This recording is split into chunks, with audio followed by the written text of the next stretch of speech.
여러분, 드디어 올게 왔습니다. 최근에 이영도의 눈맛에 프랭크 허버트의 듄을 소개하면서 판타지 특집으로 진행 중인데 이 작품을 빼면 섭섭하죠.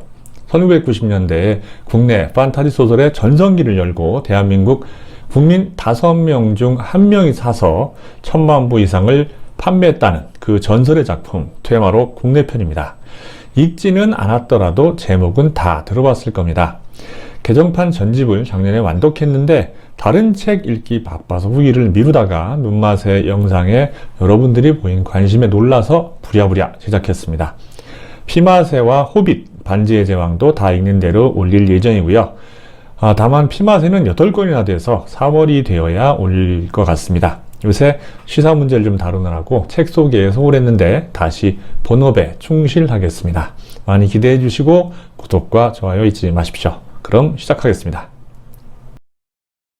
1990년대는 한국 판타지 소설계의 터닝 포인트이자 전성기라고 할 수 있습니다. 지금도 넘사벽으로 인정받는 판타지 소설이 2작품이나 등장하죠. 퇴마록과 드래곤 라자가 그 주인공입니다. 퇴마록은 도교, 기공, 카톨릭, 밀교, 무속, 흑마술, 수호령 등의 종교에다 무협 요소까지 더한 반면에 드래곤 라자는 톨킨의 서양 판타지 세계관을 차용한 작품인지라 두 작품 구성이나 분위기가 완전히 다릅니다. 서로 달랐기에 오히려 시장에 파일을 키우며 함께 성장할 수 있었죠.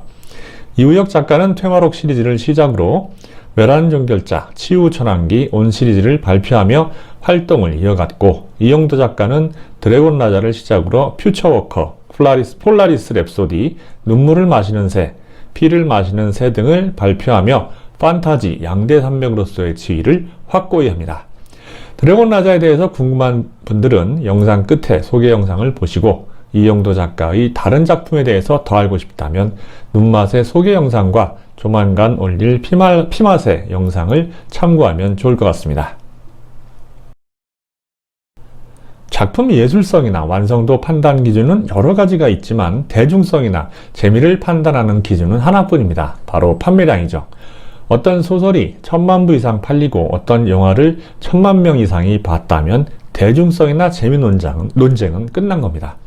1000만 부 이상 팔린 것으로 알려진 퇴마록 시리즈는 지금까지도 그리고 앞으로도 그 판매 기록을 넘어설 판타지가 없을 것 같은데요. 퇴마록의 흥행성은 독창적인 세계관과 설정 덕분입니다.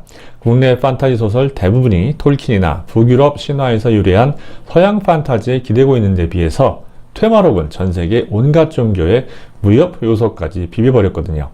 이우혁 작가가 공학 전공자였기에 가능했던 설정 아니었을까요? 원래 해당 분야 전문가는 좁고 깊게 보는 반면 아마추어는 넓게 볼 수 있거든요. 생각은 독창적이었지만 작가로서의 능력은 좀 미흡했던 게 사실입니다. 작가도 이 점을 인정하고 그 후에 교정과 수정에 신경을 많이 썼죠. 완벽을 기하는 것도 좋지만 너무 완벽을 기하다 시기를 놓치느니 큰 부분을 완성하고 나중에 수정을 해야 한다는 좋은 사례로 남을 겁니다. 이 작품의 주인공들은 현암, 박신부, 준호, 승희 4명입니다. 캐릭터의 성별, 용모, 나이, 성장 배경, 개인기가 다른 점도 이야기를 더욱 풍성하게 했을 뿐 아니라 재미를 더해주는 요소가 됐죠. 현암은 실질적인 주인공입니다. 어린 시절에 기공과 기계체조를 해서 몸이 날렵하고 운동신경이 뛰어납니다. 여동생 현아가 물귀신에게 살해당하자 복수를 위해서 수련을 시작하죠. 2번의 기원으로 이갑자 내공을 얻지만 주화인마의 영향으로 오른팔만 내공을 운용할 수 있습니다. 물리적인 존재는 태극기공이나 사자우 등을 이용하고 영적인 존재라면 월양검을 이용한 검술로 물리칩니다. 혼세편에서 천정계혈대법이라는 치료법을 찾지만 말세편에 가서야 머리를 제외한 전신 혈도를 뚫게 됩니다. 물리적인 능력으로는 4명 중 최고지만 영적으로는 다소 미흡한 편입니다. 처음에는 다혈질 성격으로 실수를 많이 하지만 시간이 지나면서 냉정하고도 차분한 성격으로 바뀝니다. 상남자의 매력이 있어서 승희를 비롯한 여자들이 따르지만 내색하지 않죠. 시간이 가면서 승희에 대한 애정을 이따금 표현하지만 분명치 않기에 승희의 애만 태우게 됩니다.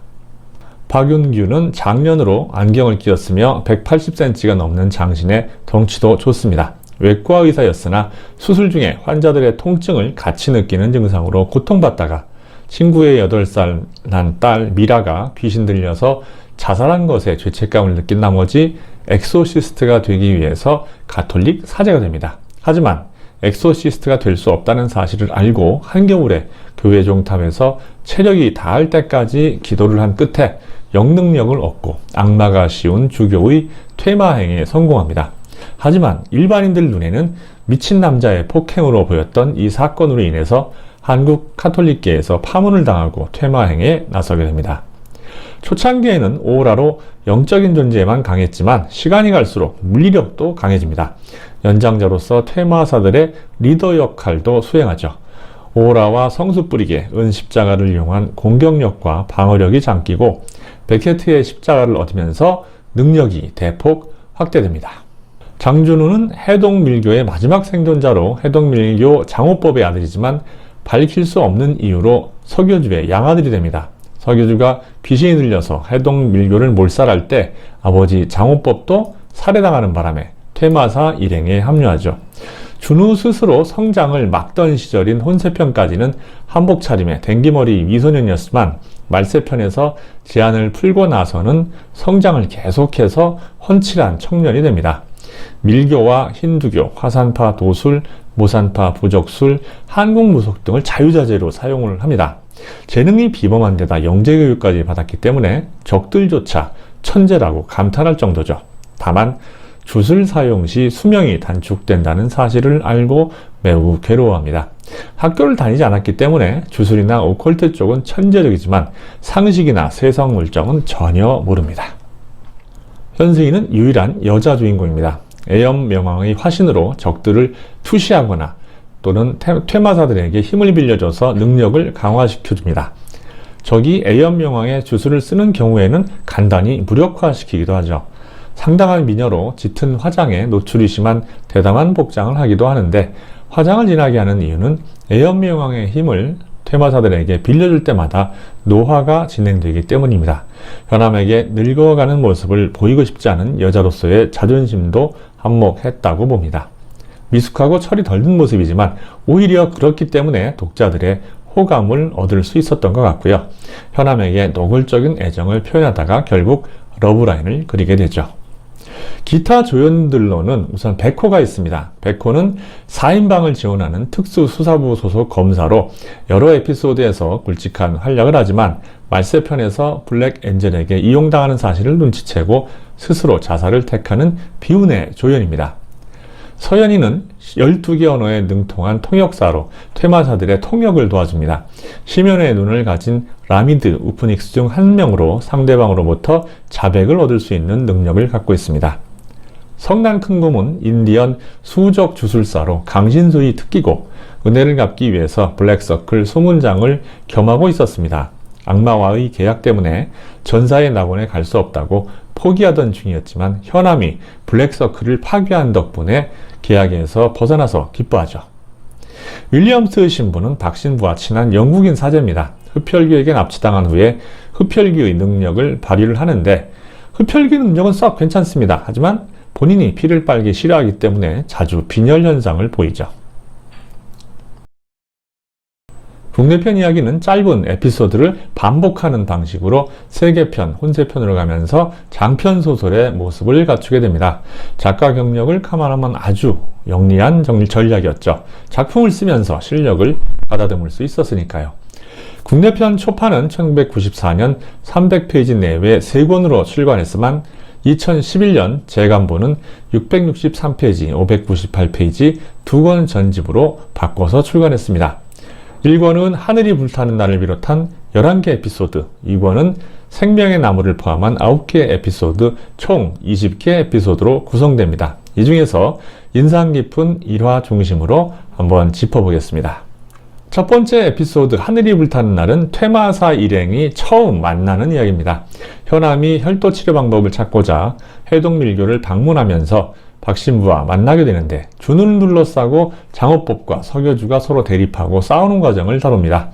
해동밀교가 무너진 후에는 신아버지와 양아버지를 모두 잃은 준우를 데리고 현암과 박신부가 퇴마행을 시작합니다.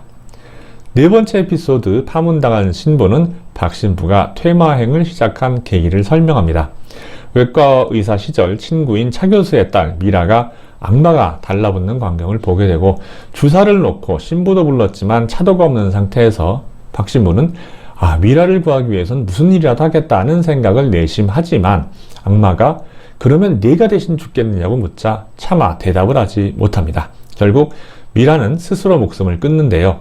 박 신부는 자신의 미선과 거짓, 무능에 분노해서 의사를 그만두고 퇴마사 인생을 살게 되죠. 9번째 에피소드인 태극기공은 현암이 주와 임마 중 살아난 과정과 동생 원수를 갚는 이야기입니다. 현암은 태극기공 수련 중에 주와 임마에 들어서 한빈거사의 도움으로 간신히 살아나지만 한빈거사의 말을 무시하고 혼자 수련을 계속하다가 또다시 주와 임마에 빠집니다. 이때 한빈거사의 친구인 도혜스님의 도움으로 부활에 성공하고 더 강해지죠. 현암은 단검과 태극패로 결국 복수에 성공하지만 그 물귀신조차 누군가에 의해 살해당한 억울한 원혼이라는 사실을 알고 용서하게 됩니다. 10번째 에피소드인 귀검 오량은 현암이 오량검과 인연을 맺게 되는 과정입니다. 산중마을을 찾은 현암은 사람들을 괴롭히는 존재들이 오래전 산속에 거주하던 중이 바위에 그린 그림에서 나온 동물 귀신들이라는 사실을 알게 되는데요. 현암은 오량검의 힘을 빌어서 색귀가 된 중과 귀신들을 처단합니다. 색귀는 현암을 도와준 여인의 영혼을 오량검에 영원히 가두겠다는 저주를 퍼붓고 사라지죠. 색귀의 저주 탓인지 아니면 혼령이 원했기 때문인지는 잘 모르겠지만 오량은 여인의 혼령을 담은 채 현암의 의지대로 적을 처단하며 퇴마행에 동행합니다. 오량이 보여주는 신기는 무협의 전설적인 이경어검술과 같습니다. 이 책이 나온 시기가 1990년대이다 보니까 극중에 지금 세대들은 알지 못하는 물건들이 등장하기도 합니다. 생명의 나무 에피소드를 보면 승희가 박신부에게 몇 번이나 카폰으로 통하는 장면이 나오죠. 혹시 카폰이 설치된 차를 본 적 있습니까? 그 당시에도 차에 카폰이 설치되어 있는 경우는 많지 않았습니다. 사업가나 부자들만 있었던 걸로 기억합니다. 시리즈가 계속 이어지면서 문장력을 비롯한 작가의 실력이 확연하게 개선될 뿐만 아니라 극중 캐릭터들도 성장하는 모습을 보여줍니다. 다혈질이었던 현암은 차분하면서도 냉정해지고 죄책감에 사로잡혔던 박신부는 진정한 리더로 거듭나죠. 준우도 고민하고 우울해하던 모습에서 벗어나서 자신의 진정한 미래를 찾고자 내적, 외적으로 성장합니다. 국내편의 퇴마사 일행과 말세편의 퇴마사 일행을 보면 같은 인물들인지 의심이 될 정도죠. 1998년에 박광춘 감독이 연출하고 안성기를 박신부로, 신현준을 현암으로, 추상미를 승희 역으로 동명 영화가 개봉했는데요. 안타깝게도 영화 퇴마록은 원작에 부끄러울 정도의 대망작이 됩니다. 원작 특유의 느낌을 전혀 살리지 못한 데다 배우들 연기도 엉망이었으니까요. 오죽하면 이 영화에 대한 평점이 10점 만점 기준에 2.97이었을까요? 파묘의 장재현 감독이 퇴마록을 리부트하면 좋지 않을까 생각이 듭니다. 국내에서 오컬트 장르의 정통한 유일한 감독인데다가 지금까지 검은 사제들, 사바하, 또 파묘로 역량을 충분히 보여줬으니 말이죠. 아마도 퇴마록 독자들이라면 비슷한 생각을 하고 있지 않을까요? 이영도 작가의 드래곤 라자, 눈맛에, 그리고 프랭크 허버트의 듄에 이어서 오늘은 이우혁 작가의 퇴마록 국내편을 살펴봤습니다. 꼭 읽어보셨으면 좋겠고요. 온 국민이 즐겁게 독서하는 그날까지 북마전이 함께하겠습니다.